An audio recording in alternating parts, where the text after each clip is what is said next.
niños la verdad es que son muy receptivos a la poesía desde muy pequeños. De hecho, a los niños se les enseñaba, pues yo qué sé, con cancioncitas que son poesía, o sea, eso de 5 lobitos tienen la loba, 5 lobitos detrás de una escoba. Si queremos que haya lectores de poesía, adultos, tenemos que empezar por los niños, para que así se vayan aficionando, ¿no? La poesía se ha diferenciado siempre de la prosa porque tiene otra forma de tratar el lenguaje, emplea otros recursos que pueden ser distintos según las civilizaciones. Los griegos y los romanos, por ejemplo, no conocían la rima, pero tenían la medida, es decir, tenían un ritmo, tenían suponemos que una música, un soniquete así, que suena a verso y no a prosa, evidentemente, ¿no? A partir de la Edad Media, en la poesía occidental, entra la rima. Hay países en que nunca ha habido rima. En Japón, por ejemplo, no ha habido nunca rima. Los famosos haikus japoneses son 5, 7, 5. Todos los poemas del mundo, de todas las civilizaciones, de todas las lenguas, tienen algo que los diferencia de la prosa. Tienen medida, tienen ritmo, tienen música, o tienen rima, o tienen todo eso a la vez, ¿no?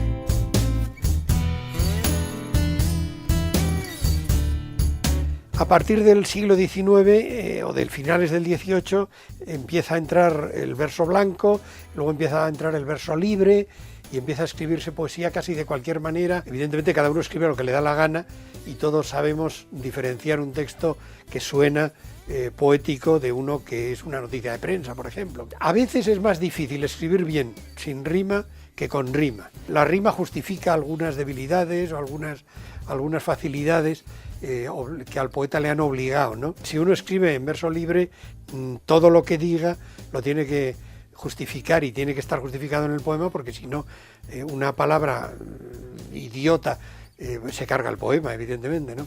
El problema es que ya se tenga oído y criterio para apreciar si el verso libre o la prosa poética tienen suficiente calidad, ¿no? Que hay... En todas las artes cabe un margen de esnovismo y de tontería, ¿no? Ha habido periodos de la historia en que la canción y la poesía han sido lo mismo. De hecho, ahora mismo hay grandes autores de canciones cuyos textos son poemas y son realmente buenos poemas, ¿no?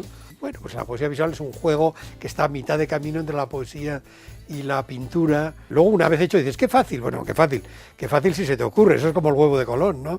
La poesía de verdad debe poderse leer en público, debe poderse leer en alta voz. De hecho, la poesía escrita es una moda relativamente reciente. Lo que hacía la gente era aprendérselo de memoria y recitarlo de memoria.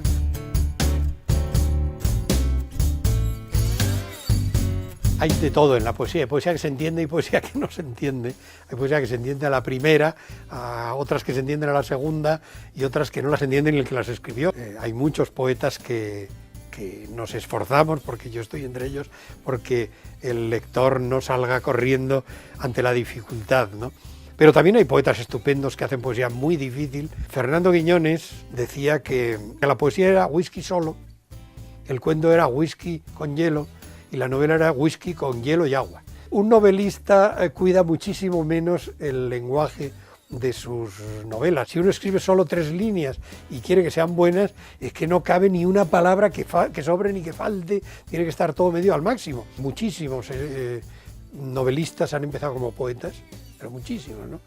Porque es como lo primero que se le ocurre a la gente a los 18, 20 años, es escribir poesías, ¿no? Es mucho más difícil plantearse una novela que primero que es muy larga y que seguro que hay que saber más de la vida y de la gente.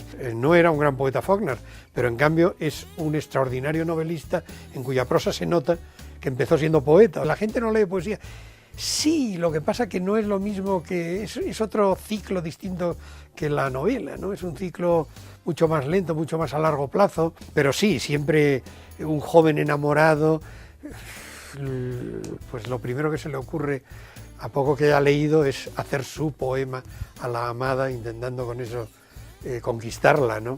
El futuro de la poesía, como el resto de los futuros, es impredecible, ¿no? Lo que sí se puede augurar es que no va a desaparecer nunca, ¿no? Mientras existan los hombres y exista las ganas de escribir y exista la forma, las ganas de expresarse.